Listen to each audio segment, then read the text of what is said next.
Salve galera, e aí, tudo bem? Aqui é o professor Fernando falando e hoje teremos a aula 9 sobre probabilidades. Eu vou começar essa aula falando sobre um problema muito famoso na matemática, que é o problema de Monty Hall. E tem uma série norte-americana que eu gosto muito, chamada Brooklyn Nine-Nine, que abordou esse tema em um de seus episódios. Vamos ver? Dias, Santiago. Resolvo uma desavença entre Kevin e eu. Sejamos honestos, Raymond. Não é uma desavença, é uma discussão. E agora é um drama. Tudo bem, senhor. Não queremos nos envolver na sua vida pessoal. Não é pessoal, é matemática. Eu passo. O Raymond e eu jantamos juntos ontem pela primeira vez em 2 semanas, graças ao turno da O noite. Kevin achou que seria divertido estragar nosso encontro com um problema bobo de matemática, cuja resposta dele está errada. Sem preliminares, vamos aos números. É o problema Monty Hall. Imagine que está num programa de jogos, tem 3 portas e atrás de uma tem um carro. Você está contando errado. São 3 portas. Atrás de uma tem um carro. Você escolhe a porta. O apresentador que sabe onde o carro está, abre uma porta diferente, te mostrando que não tem nada atrás dela. Agora o apresentador te pergunta se gostaria de abrir outra porta fechada. Você deveria abrir? Não. Sim? É matemática pura. Não faz nenhum sentido trocar. O prêmio está atrás de uma das portas. Então, para recapitular o problema, você está num show e nesse show, em uma das portas, tem um prêmio e nas outras 2 portas há qualquer coisa que não seja o prêmio. Então, suponha que você escolha qualquer uma dessas portas. Imediatamente o apresentador vai escolher uma das outras 2 portas que sabe que não tem o prêmio para abrir, revelando que ali não tem esse prêmio. E aí então vem a pergunta que o apresentador faz. Ele pergunta se você deseja trocar de porta ou continuar com a mesma escolhida inicialmente. Na matemática a gente se pergunta, será que é mais vantajoso trocar de porta? Será que a probabilidade de você ganhar esse prêmio aumenta se você trocar de porta ou mantém a mesma? E eu vou deixar para responder essa pergunta no final desse vídeo. Então vamos começar definindo a probabilidade. A teoria de probabilidade é o ramo da matemática que estuda experimentos ou fenômenos aleatórios e através dela é possível analisar as chances de um determinado evento ocorrer. E para calcular isso, a gente então faz uma simples razão, onde no numerador a gente vai colocar o número de casos favoráveis daquele evento que você quer que ocorra, e no denominador a gente vai colocar o número de todos os casos possíveis que podem acontecer. Ou ainda, vamos escrever essa mesma razão de uma outra maneira. Suponhamos que temos um evento A, que a gente quer que aconteça. Então, temos que a probabilidade desse evento A é igual ao número de casos favoráveis para que o evento A ocorra sobre o número de casos possíveis em todo o nosso espaço amostral. Então, todos esses casos possíveis que a gente pode imaginar, a gente chama de espaço amostral. Para exemplificar, vamos começar aí com uma caixa que contém 10 bolas numeradas de 1 a 10. E eu posso perguntar qual é a probabilidade de retirarmos uma bola que contenha um número par. O nosso evento A vai ser uma bola conter um número par. Assim, o nosso conjunto A é formado pelas bolas com os números 2, 4, 6, 8 e 10. O nosso espaço amostral são todos esses números de 1 a 10. 1, 2, 3, 4, 5, 6, 7, 8, 9 e 10. Dessa maneira, podemos observar que o número de elementos do nosso conjunto A é 5 e o número de elementos do nosso conjunto E é 10. Portanto, na nossa fórmula, a probabilidade de A acontecer é o número de casos favoráveis para o evento A sobre o número de casos possíveis do nosso espaço amostral, ou seja, 5 décimos. E nesse caso ainda podemos simplificar essa fração gerando um meio. E não esqueça que essa probabilidade, como ela é uma fração, a gente pode representar ela de outras maneiras. Também podemos representar com um número decimal, no caso 0,5, ou até mesmo com a porcentagem, ou seja, 50%. Agora, a mesma situação, só que eu estou perguntando qual é a probabilidade de retirarmos uma bola que contenha um número primo. Aí o nosso evento A é uma bola conter um número primo, então o nosso conjunto A será o conjunto de números 2, 3, 5 e 7. Somente esses são os números primos que estão entre 1 e 10. O espaço amostral continua o mesmo, logo o número de elementos do conjunto A vai ser 4 e o número de elementos do conjunto E continua 10. E aí a gente pode partir para o cálculo da probabilidade fazendo o 4 sobre 10, não esquecendo que a gente pode simplificar essa fração gerando 2/5. E como já falamos anteriormente, a gente pode escrever essa fração tanto em forma decimal como em forma percentual. Aqui temos uma questão que caiu no Enem de 2013, era a questão 145. Eu apenas fiz uma leve adaptada aí na pergunta. Diz assim: em um certo teatro, as poltronas são divididas em setores. A figura apresenta a vista do setor 3 desse teatro, no qual as cadeiras escuras estão reservadas e as claras não foram vendidas. Se escolhermos uma cadeira ao acaso, qual é a probabilidade de escolhermos uma cadeira que ainda não foi vendida? O evento A é escolhermos uma cadeira que não foi vendida. O nosso espaço amostral são todas as cadeiras. Uma maneira mais fácil para a gente contar o total de cadeiras claras é você contar a quantidade de cadeiras escuras e retirar do total. Perceba então que temos 1, 2, 3, 4, 5, 6, 7 fileiras. 1, 2, 3, 4, 5, 6, 7, 8, 9, 10. Então, 7 vezes 10, temos um total de 70 cadeiras.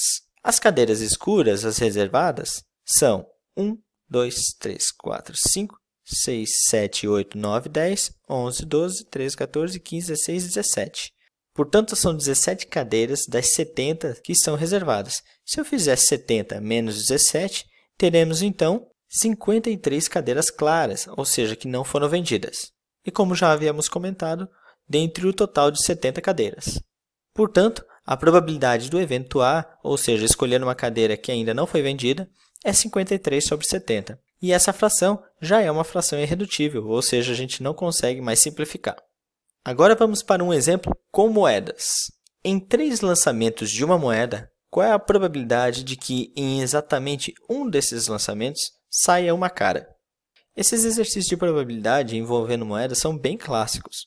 Então, para isso, a gente estipula a letra C para a face com a cara e a letra K para a face com coroa. E sendo assim, a gente pode montar todo o espaço amostral, supondo então os 3 lançamentos. Por exemplo, poderíamos ter um lançamento onde só saiam caras, um lançamento onde nós temos uma coroa seguida de 2 caras, ou então uma cara ou uma coroa e uma cara, e assim vai. Se você for bem organizado, você consegue não esquecer de nenhum tipo de configuração aqui. Uma vez organizado esse nosso espaço amostral, agora a gente vai analisar o evento que a gente quer que aconteça, ou seja, que saia apenas uma cara. E isso vai acontecer exatamente nessas 3 ocasiões, quando tivermos os 3 lançamentos sendo coroa, coroa, cara, cara, coroa, ou cara, coroa, coroa. Assim, podemos calcular então a probabilidade desse evento, tendo então aí na fração os 3 casos favoráveis sobre todos os 8 casos possíveis dos 3 lançamentos. E lembrando que você pode representar isso também na forma decimal ou na forma percentual. E outro exemplo bem clássico é quando você utiliza dados para calcular probabilidades. No lançamento de 2 dados honestos de 6 faces numeradas de 1 a 6, qual é a probabilidade de que a soma das faces viradas para cima seja maior ou igual a 8? Para fazer esse problema, é bom você montar também todo o espaço amostral. E eu fiz isso montando essas tabelas, supondo então o dado A e o dado B. Então, cada elemento dessa tabela mostra o resultado da soma dos 2 dados que corresponde àquela linha e àquela coluna. Portanto, como são 6 faces para o dado A e 6 faces para o dado B, nós teremos aí um total de 36 possibilidades para o espaço amostral. E o nosso evento A deseja que a soma seja maior ou igual a 8. Então, você vai perceber que esses números a gente vai poder obter para essa região aqui que eu destaquei com esse triângulo azul. E se contarmos todos esses números, teremos que o número de elementos dos nossos casos favoráveis é 15. Portanto, podemos calcular nossa probabilidade, sendo então o 15 sobre 36, que ainda podemos simplificar, obtendo então a fração 5/12. E aqui eu coloquei um exemplo de uma questão que caiu no vestibular da UFSC em 2018, era a questão 27, em que a forma de resolver é muito parecida com esse do exercício anterior. A maioria dos sistemas de regras de RPG usa dados para testar as habilidades dos personagens. As formas mais comuns de dados utilizados são os sólidos de Platão, isso é, dados de 4, 6, 8, 12 e 20 faces, conhecidos como D4, D6, D8, D12 e D20, respectivamente, conforme a figura abaixo. Se forem lançados aleatoriamente 2 dados D12, a probabilidade de não serem obtidos números iguais nas 2 faces é de 11 sobre 12. De forma muito similar ao exercício anterior, você vai lançar 2 dados de 12 faces. Eu não vou montar aqui essa tabela, senão ela vai ficar muito grande, porque são 12 faces. Mas a gente nem precisa dessa tabela. Sabemos que o espaço amostral vai ser calculado através da multiplicação das 12 possibilidades do primeiro dado pelas 12 possibilidades do segundo dado, ou seja, 144 possibilidades. E perceba que ele pergunta a probabilidade de não serem obtidos números iguais nas duas faces.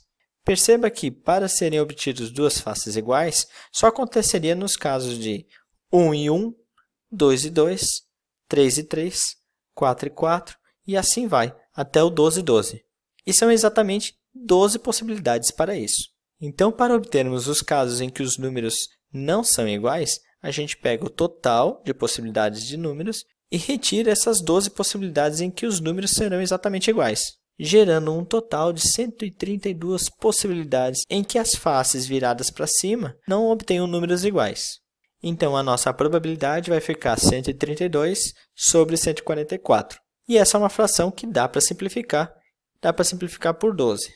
E obtemos, então, 11 sobre 12, que era exatamente o que o nosso problema dizia. Então, essa alternativa é uma alternativa correta. E aqui vai a dica de um canal no YouTube, o Edu Correia, onde eu mesmo participei de 3 vídeos. A gente jogava esse jogo chamado Can't Stop, que é um jogo que conta muito com a sorte, mas também com a manipulação da probabilidade. Então, é um jogo bem interessante para a gente visualizar isso. Confira lá!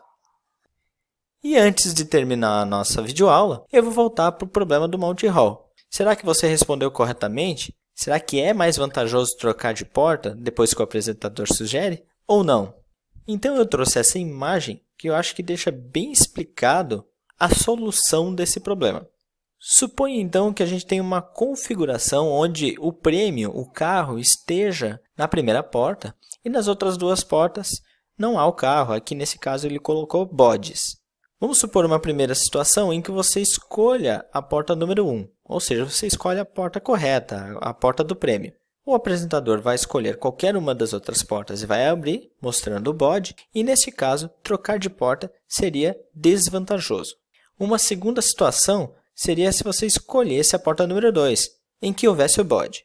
Neste caso, o apresentador revelaria a porta número 3, e então seria vantagem você trocar de porta, porque afinal o prêmio está na porta número 1. E para a situação 3, não vai ser muito diferente. Você escolheria a porta número 3, em que há o bode, o apresentador abriria a porta número 2, mostrando o bode, e nessa situação, de novo, seria vantagem você escolher trocar de porta. E assim a gente pode concluir que no momento que o apresentador abre uma das portas mostrando o bode, você ganha automaticamente 1/3 de chance de ganhar esse prêmio. Conclusão, é vantagem sim trocar de porta. Fechou, galera? Então é isso. Partiu exercitar. Como esse é um assunto bem introdutório da probabilidade, a apostila não chegou a abordar e, portanto, não temos exercício na apostila sobre isso. Mas não tem problema, eu organizei uma lista de exercícios que eu vou disponibilizar lá no material didático para que você possa baixar e resolver, anotar as suas dúvidas e que numa próxima live a gente possa saná-las. Um grande beijo, um abraço e até a próxima. Tchau!